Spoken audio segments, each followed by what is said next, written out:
नमस्कार दोस्तों, जय श्री कृष्ण, राधे राधे। दोस्तों, आज भी हम ऐसे समाज में जी रहे हैं जो आज भी पुरुष प्रधान है। आज भी जब लड़की का जन्म होता है तो अधिकतर घरों में मायूसी छा जाती है।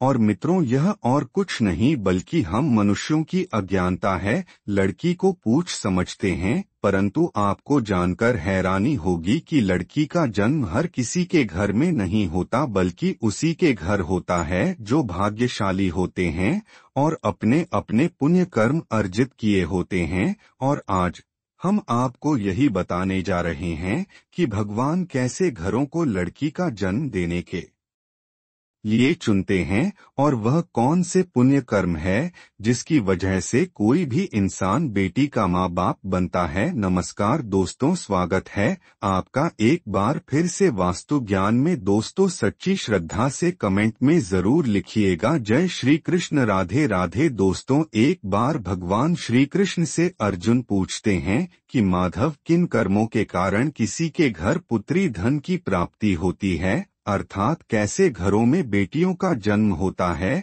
तब श्री कृष्ण अर्जुन से कहते हैं, हे पार्थ, अगर किसी के घर बेटे भाग्य से होते हैं तो बिटिया सौभाग्य से, और जो भी स्त्री या पुरुष अपने पूर्व जन्म में पुण्य कार्य अर्जित किए होते हैं उन्हें ही एक बेटी के माता पिता होने का सौभाग्य प्राप्त होता है। बेटियों को जन्म के लिए उन्हीं घरों को चुना जाता है जो बेटियों का भार सहन कर सके, क्योंकि तीनों लोकों में स्त्री अर्थात बेटियां ही ऐसी होती है जिसका भार हर कोई सहन नहीं कर सकता। वह बेटियां ही होती हैं जो इस सृष्टि को निरंतर चलायमान होने के लिए अपना सर्वस्व निछावर कर देती हैं। हे अर्जुन, पर जिस दिन इस सृष्टि में बेटियों का जन्म लेना रुक जाएगा उस दिन सृष्टि भी है और धीरे धीरे इस सृष्टि का अंत हो जाएगा।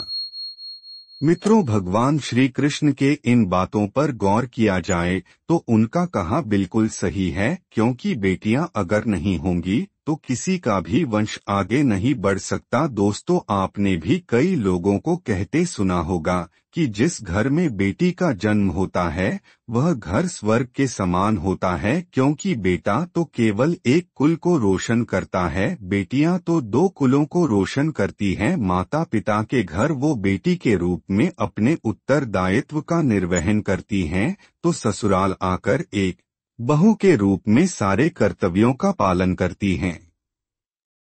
दोस्तों, आजकल आप सुनते ही हो, बेटियां बहु परिवार में किसी के मर जाने पर उसका वर्णन नहीं कर सकते, लेकिन यह बिल्कुल भी सही नहीं है, क्योंकि रामायण में बताया गया है कि प्रभु श्री राम के पिता राजा दशरथ की मृत्यु हो गई तो माता सीता अर्थात राजा दशरथ की बहू ने ही उनका पिंडदान किया था, जिससे उन्हें जन्म मरण के चक्र से मुक्ति मिल गई थी। इतना ही नहीं, हिंदू धर्म शास्त्रों में बताया गया है कि बेटियां भी अपने पिता के नाम का पिंडदान कर सकती हैं। वही अगर ससुराल पक्ष में कोई पुरुष नहीं है तो इस स्थिति में बहू भी पिंडदान कर सकती है। इसलिए मित्रों, वह लोग बहुत किस्मत वाले होते हैं जिनकी घर में बेटी जन्म लेती है, वही वह परवल किस्मत के होते हैं जिनके घर एक से ज्यादा बेटियां होती हैं। शायद यही कारण है कि बेटियों को लक्ष्मी कहा गया है।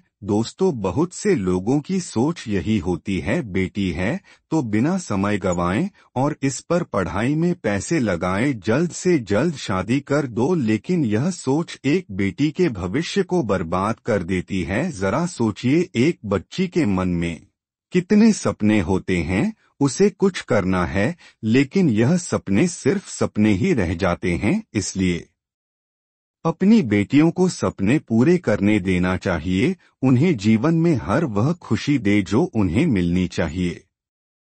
एक बेटे से ज्यादा एक बेटी हमेशा अपने माता पिता के लिए सोचती है। माता पिता को प्यार और अपनापन बेटी ही दिखा सकती है। बेटी के जन्म को एक जश्न की तरह मनाना चाहिए। माता पिता को बेटी को हमेशा एहसास दिलाना चाहिए कि कितनी खास है बेटी है। मित्रों, बेटी कभी भी बाप पर बोझ नहीं होती, वह सिर्फ अपनी और अपने परिवार की किस्मत बनाने के लिए जन्म लेती है।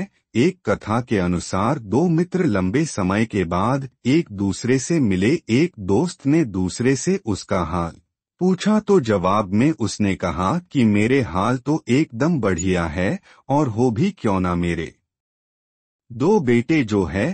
तभी वह अपने दोस्त से पूछता कि तेरे घर में कितने बच्चे हैं।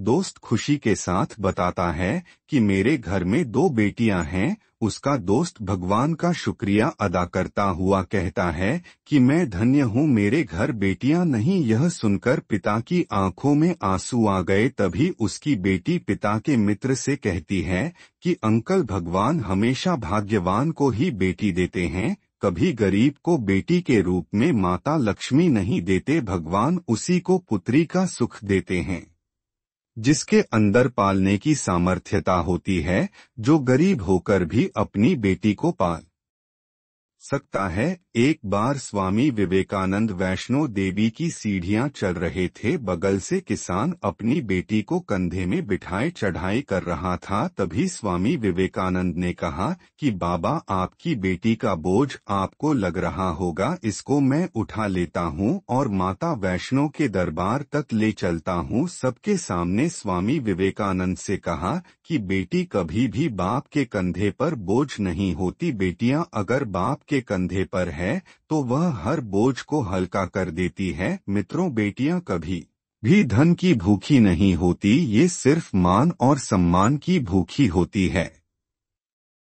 दोस्तों, अब सोचने वाली बात है कि कौन सा कर्म करने के बाद आप किसी के घर लड़की के रूप में जन्म लेते हैं और उनके घर के लिए लक्ष्मी का रूप साबित होते हैं। गरुड़ पुराण में बताया गया है कि जब आत्मा को नया जन्म मिलता है तब आत्मा को शरीर के अनुसार व्यवहार में चलकर अपने कर्म करने होते हैं। शरीर के जरिए कर्म करने की एक आत्मा अपने जन्म के उद्देश्य को सार्थक भी बना सकती है और निरर्थक भी। यदि कोई पुरुष महिलाओं का आचरण करता है, स्वभाव में महिलाओं वाली आदतें ले आता है या वही काम करना चाहता है, तो एक महिला को करना चाहिए। तो ऐसे ही पुरुषों की आत्मा स्त्री का शरीर धारण करती है। वहीं गरुड़ पुराण में बताया गया है, यदि कोई व्यक्ति मृत्यु के अंतिम क्षण में किसी स्त्री को याद करते हुए प्राण त्यागता है तो वह अगले जन्म स्त्री के रूप में जन्म लेता है।